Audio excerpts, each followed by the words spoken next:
And it takes the entire Bible to rediscover that, which is a journey back to the beginning, right? And that's a classic theme. It's a classic mythological theme that the wise person is the person who finds what they lost in childhood and regains it, right? I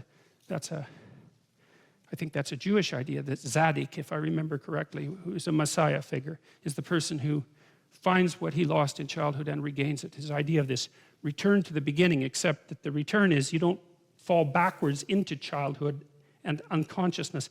You return voluntarily to the state of childhood, well awake, and then determined to participate through truth in the manifestation of proper being. Now, you know, I'm a psychologist and I've taught personality theory for a very long time, and I know personality theories, the profound personality theories, pretty well, and I'm reasonably well versed in philosophy, although not as well versed as I should be. But I can tell you, in all the things I've ever read or encountered or thought about, I have never once found an idea that matches that in terms of profundity, but not only profundity, also in believability.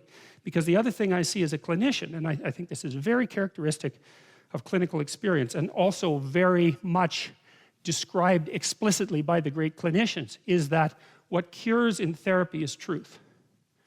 That's the curative. Now there's exposure to the things you're afraid of and avoiding as well, but I would say that's a form of enacted truth, because if you know there's something you should do by your own set of rules and you're avoiding it, then you're enacting a lie. You know, you're not telling one, but you're acting one out. It's the same damn thing. So if I can get you to face what it is that you're confronting that you know you shouldn't be avoiding, then what's happening is that we're both partaking in the process of attempting you to act out your deepest truth. And what happens is that improves people's lives, and it improves them radically. And the evidence, the clinical evidence for that is overwhelming. We know that if you expose people to the things they're afraid of but that they're avoiding, they get better. And you have to do it carefully and cautiously and with their own participation and all of that. But of all the things that clinicians have established that's credible, that's number one. And that's nested inside this deeper realization that the clinical experience is redemptive, let's say, because it's designed to address suffering, insofar as the people who are engaged in the process are both telling each other the truth. And then you think, well, obviously, because if you have some problems and you come to talk to me about them, well, first of all, just by coming to talk to me about them, you've admitted that they exist. Man, that's a pretty good start. And second, well, if you tell me about them, then we know what they are. And then if we know what they are, we can maybe start to lay out some solutions, and then you can go act out the solutions and see if they work. But if you don't admit they're there and you won't tell me what they are, and I don't, and I'm like posturing and acting egotistically and taking the upper hand and all of that in our discussions, well, how the hell is that going to work? You know, it might be comfortable moment to moment while we stay encapsulated in our delusion, but it's not going to work. So a lot of that seems, if you think it through, it seems pretty self-evident. And, you know, Freud thought that repression was at the heart of much mental suffering. The difference between repression and deception is a matter of degree, and that's all. It's technical. It's a technical differentiation. And Alfred Adler, who was one of Freud's greatest associates, let's say, and much underappreciated, I would say, he thought that people got into problems because they started to act out a life lie. That's what he called it, a life lie. That's worth looking up, because Adler, although not as charismatic as Freud, was very practical and really foreshadowed a lot of later developments in cybernetic theory. And of course, Jung believed that you could bypass psychotherapy entirely by merely making a proper moral effort in your own life. And Carl Rogers believed that it was honest communication mediated through dialogue that had redemptive consequences. And the behaviorists believe that you do a careful microanalysis of the problems that are laid before you and help introduce people to what they're avoiding. It's like all of those things to me are just secular variations of the notion that truth will set you free, essentially.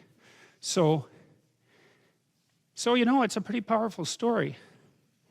And A, it's not that easy to dispense with, and B, the other thing is you dispense with it at your peril, because what I have seen as well is that the people that I've seen who've been really hurt have been hurt mostly by deceit.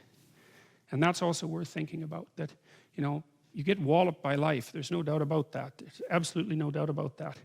But I've thought for a long time that maybe people can handle earthquakes and cancer and even death, maybe, but they can't handle betrayal and they can't handle deception. They can't handle having the rug pulled out from underneath them by people that they love and trust. That just does them in. You know, it makes them ill, but it hurts them, you know, psychophysiologically. It damages them. But more than that, it makes them cynical and bitter and vicious and resentful. And then they also start to act all that out in the world, and that makes it worse. So you know, the story starts, God uses the spoken truth to create being that is good. And then the cataclysm occurs.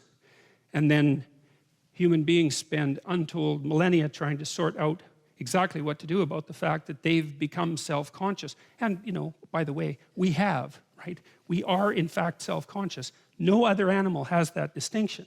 Now, you'll read that chimpanzees can, for example, if you put lipstick on a chimpanzee, it's kind of a strange thing to do.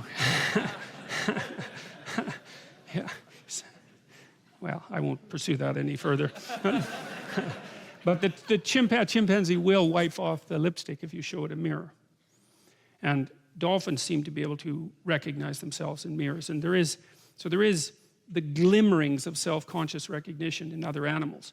But to put that in the same conceptual category as human self-consciousness is, to my way of thinking, it's uninformed to say the least, but I also think that it's motivated. It's motivated by a kind of anti-humanistic underlying motivation, because our self-consciousness is so incredibly developed compared to that they're hardly in the same conceptual universe. It's like comparing the alarm cries of vervet monkeys when they see a predator to the language of human beings. It's like, yeah, there's some similarities, man. There are utterances, and there are utterances with meaning, but they're not language. And the self-consciousness of animals is proto-self-consciousness, and it's only there in a very small number of animals. And it's nothing like ours. They're not aware of the future like we are. They're not aware of their boundaries in space and time. And that's the critical thing, and most particularly time. Human beings discovered time. And when we discovered time, we discovered the end of each of our being. And that made all the difference. And that's what the story of Adam and Eve is about. So, Genesis 1 is derived from the priestly source, where God is known as Elohim or El Shaddai. And there's God in the singular, and there's gods in the plural. And I suppose that's because it seems that if you analyze the history of the development of monotheistic ideas, that monotheism emerges out of a plurality of gods.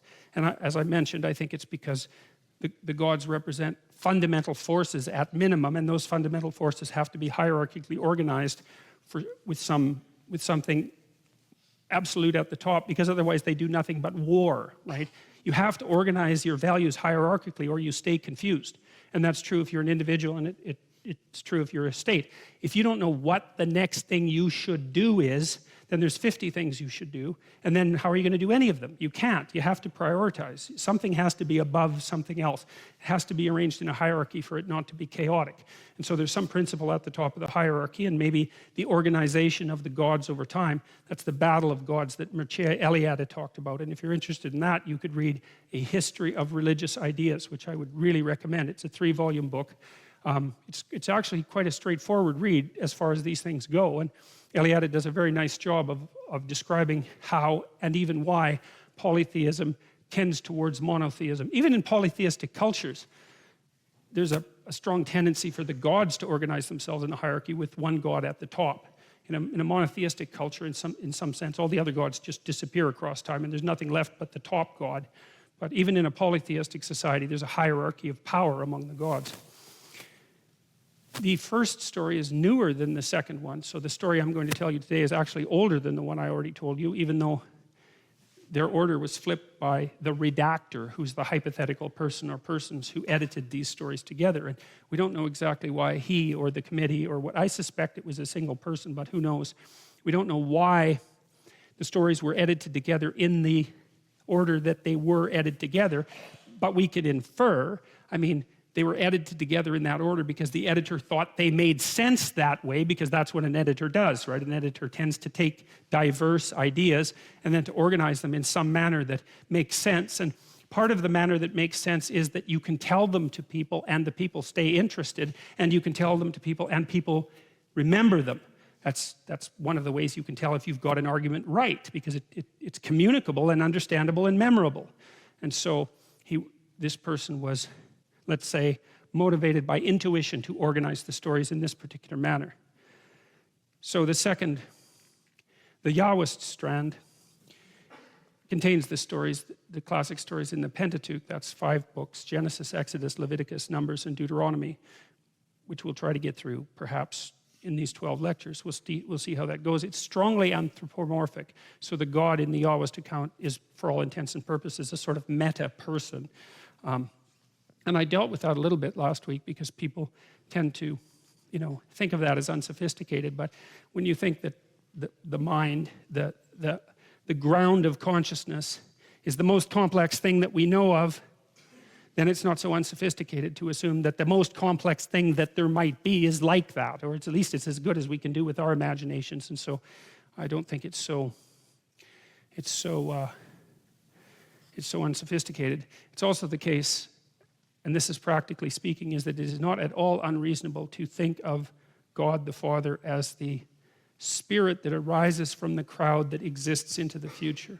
Right, and we talked about that in relationship to the idea of sacrifice, at least a little bit, or we're going to. You make sacrifices in the present so that the future is happy with you. And the question is, what is that future that would be happy with you? And the answer to that is, it's the spirit of humanity. That's who you're negotiating with, because you make the assumption that if you forego impulsive pleasure and get your medical degree, that when you're done in 10 years and you're a physician, humanity as such will honor your sacrifice and commitment and open the doors to you, right? So you're treating the future as if it's a single being, and you're also treating it as if it's something like a compassionate judge. You're acting that out. And maybe we had to imagine God in that form before we could understand. Once we started to understand that there was a future, perhaps we had to imagine God in that form in order to concretize something that we could bargain with, so that we could figure out how to use sacrifice to figure out how to guide ourselves into the future. Because a sacrifice is a contract with the future, but it's not a contract with any particular person. It's a contract with the spirit of humanity as such. It's something like that. And so when you think about it that way, that should make you faint with amazement, because that is such a bloody amazing idea. To come up with that idea that you can bargain with the future, that is some idea, man. That's